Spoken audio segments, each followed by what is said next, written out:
Hello, this is Anna, the Pretty Shepherd, and today I am here to show you how I cheat my way into having waist-length braids from knee-length hair. Indeed, and that also means that I'm going to show you my other most favorite and most often worn easy go-to hairstyle besides my crown braid, which by this point I think everybody has seen, but just in case you've missed out on it, I'll link it over here. So this hairstyle that I'm wearing even right now is something that I came up with about 4 years ago, 5 years ago, who knows at this point.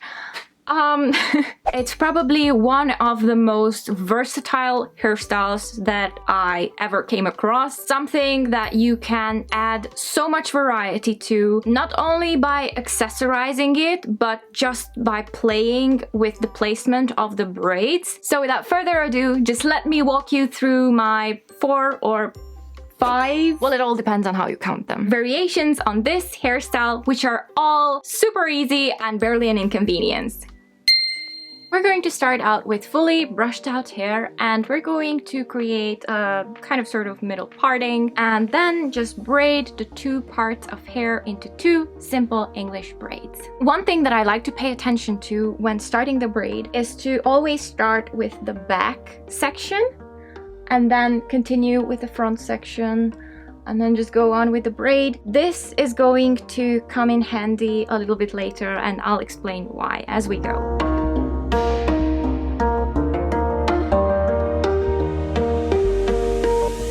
We're going to tie off the end with an elastic.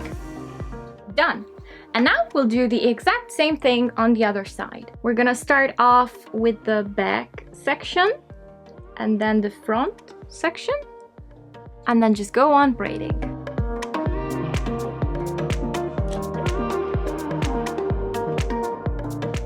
And we're done! So we have our two braids overlapping on our ears. And now comes the trick itself. So we're going to take one of the braids, flip it over our head, and then we're going to separate the first section of hair and tuck the braid through it.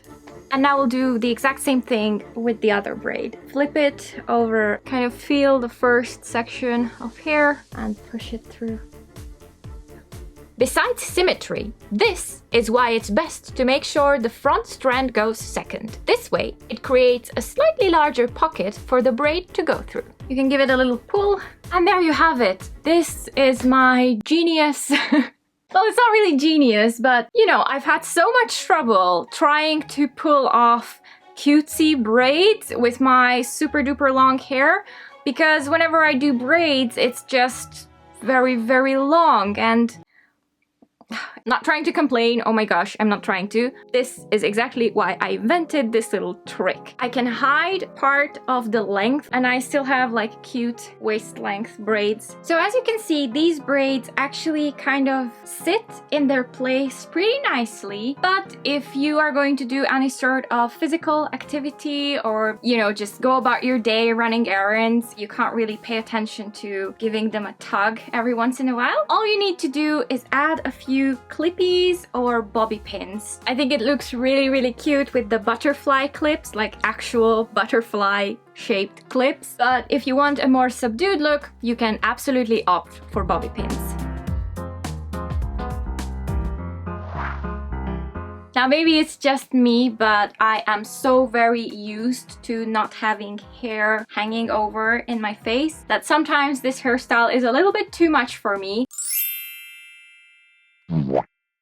I like to have these little hair braids out of the way, and for that I'm going to use one of these barrettes with a bow, which also has a pocket for a bun. Usually the little pocket is way too small to hold my whole hair, but in this case it will only have to deal with the ends. And this is how I go about it. In the braid that is in the back, I'll try to find the two steps that are closest to the middle parting. So in this case, I think it's going to be these two. I'm going to take the end of the barrette and push it through there. So far so good. And now I'm going to hook the hair backwards over my ear. I like this little Victorian dog ear, and I'm going to press it so it's going to hang downward. And then I'm going to take the other end of the braid, loop it up over my ear, check if they're kind of sort of the same, which they are, and I'm just going to press it through the barrette. Pull it downward like so. I'm going to push the barrette back a little bit, and I'm going to push it through that other step of the braid. Now I'll snap it into place. So now we have these little hanging ends over here. Just gonna twist them over my finger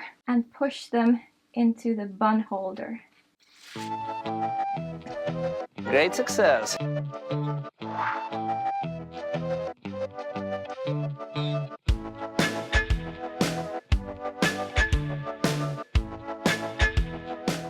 So I particularly like this hairstyle because it really doesn't necessitate too much, and it already feels kind of elegant, a little bit dressed up, and also kind of cutesy and fit for history bonding. Now, if you want a little bit more variation, you can obviously dress it up more with clip-in flowers. Wow! To be honest, I don't think there's any hairstyle in the world that I couldn't find a way to dress up with clip-in flowers.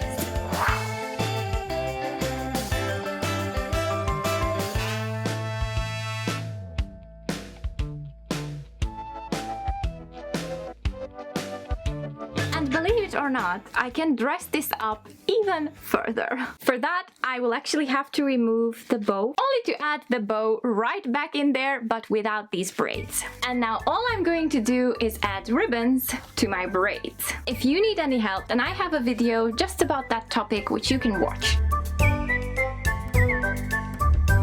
So we finally have the ribbons in the braids, we have the bow on top, we have the flowers in the front. It's a pretty over-the-top hairstyle, but hey, sometimes we just need to be a little bit over the top and express our love for bows and ribbons and flowers with by putting them on our heads, because our heads is something that everybody sees, and that way everybody can see that we love these things.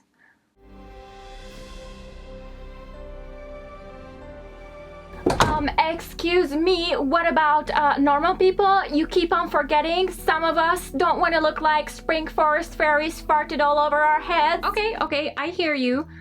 So you know what? Firstly, you can omit any of these decorative elements from the hairstyle, and you can just go with whatever I did for the base of the hairstyle. But for the sake of spring forest fairy non-believers, I'm going to show you one more version, which probably is the most subdued that you can go with this. For start, we're going to remove all of the accessories that we've adorned our hair with so far. Okay, so now that we've removed everything, I'm just going to unbraid this braid. And here we have our final variation. This truly is the simplest and most toned down one. I have the added bonus of being able to twirl my hair, which I'm usually not able to do because it's way too long. And I bet that my long-haired gals watching right now are like... because this is finally a hairstyle with which you can kind of sort of cheat your way into wearing your hair undone without tripping over your hair because it reaches your ankles or something. Okay, like mine only reaches my knees, but still. So these were 5 of my most often worn variations, but to be honest, there's more to it. Clip the hair back, clip it up, tie it together, and create a little braid out of it, kind of nonchalantly. So back when I started wearing my hair like this, every day I kept realizing how there's more and more and more potential in this very easy hairstyle of 2 simple English braids. It's great. So this actually got me wondering if you could leave it in a comment below. Please tell me if you have anything that you keep on finding more and more and more potential in. And it doesn't have to be a hairstyle, like in my case. It can be anything like an accessory, a piece of clothing, or even like a home decoration item or a food item, anything. You just keep on being like,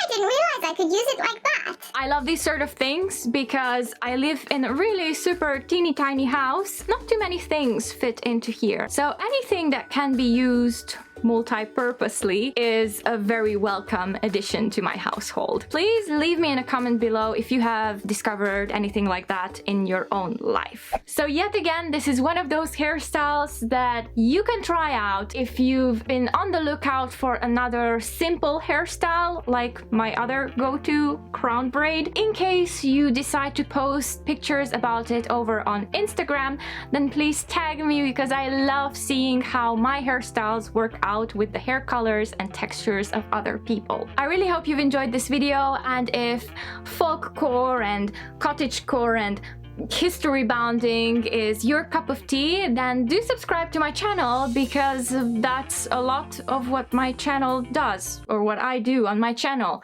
That's a lot more grammatically correct. Thank you so much for watching. Have a great day, have fun, and bye bye!